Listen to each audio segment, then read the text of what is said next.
Wizamo, c'est un projet initié par Michelin dont la mission est très clairement de contribuer significativement à la décarbonation du transport maritime. Notre ambition à nous, c'est de mettre au point une aile qui propulsera le navire en utilisant le vent et qui lui fera réduire sa consommation de carburant et ses émissions de CO2. C'est ça notre objectif. Alors, la stratégie Michelin, elle est très claire, c'est d'être tout durable d'ici 2050. Michelin va devoir se diversifier et donc Wizamo s'inscrit parfaitement dans la stratégie environnementale de Michelin.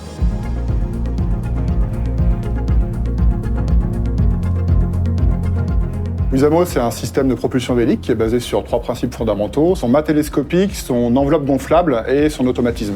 Le prototype que nous avons testé en plaisance, c'est sur le bateau de Michel Desjoyaux, donc le Wind of Change, avec qui nous travaillons toujours. Ce que vous voyez ici, c'est notre deuxième prototype de 100 mètres carrés sur le Pélican, le roulier de la maritime nantaise. On est en pleine phase de test qui nous permettra de passer de l'échelle 1/8 à l'échelle 1. Aujourd'hui, nous travaillons sur un projet d'une aile de 800 mètres carrés. On peut imaginer entre 2 voire 4 ailes supplémentaires sur ce navire pour justement avoir un vrai apport de propulsion au navire.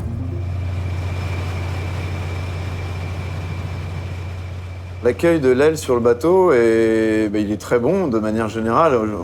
On sait qu'on est sur un domaine de transport où on consomme des tonnes de fuel par jour. Ce serait bien qu'on en consomme beaucoup moins.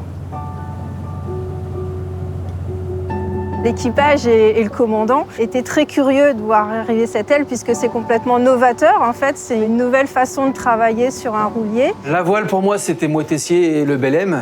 Donc, découvrir qu'on allait avoir une voile installée par des inventeurs suisses du lac Léman, on s'est demandé à quoi ça allait ressembler. La découverte de l'aile Michelin et la rencontre des ingénieurs et techniciens qui sont venus pour installer l'aile à bord, c'est une grande richesse pour nous. Ça a permis une véritable collaboration et coopération entre les différentes équipes, que ce soit de Compagnie Maritime Nantaise, de Brittany Ferries, et également l'écosystème Michelin, Wizamo, MRT en Suisse et la filiale Imeca à Lyon. On a été mis à contribution et on a donné notre avis sur le mode et le type de fonctionnement qu'on souhaitait. C'est le principe du partenariat, on avance à deux. Nous, on a besoin de leur retour, on a besoin de leur expérience pour continuer à améliorer.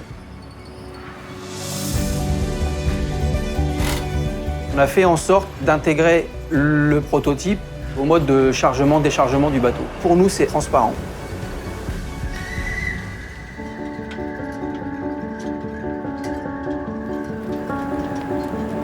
Nous avons un navire qui va relativement vite par rapport aux autres navires et qui est opéré sur une ligne connue pour ses forts coups de vent, qui est le golfe de Gascogne.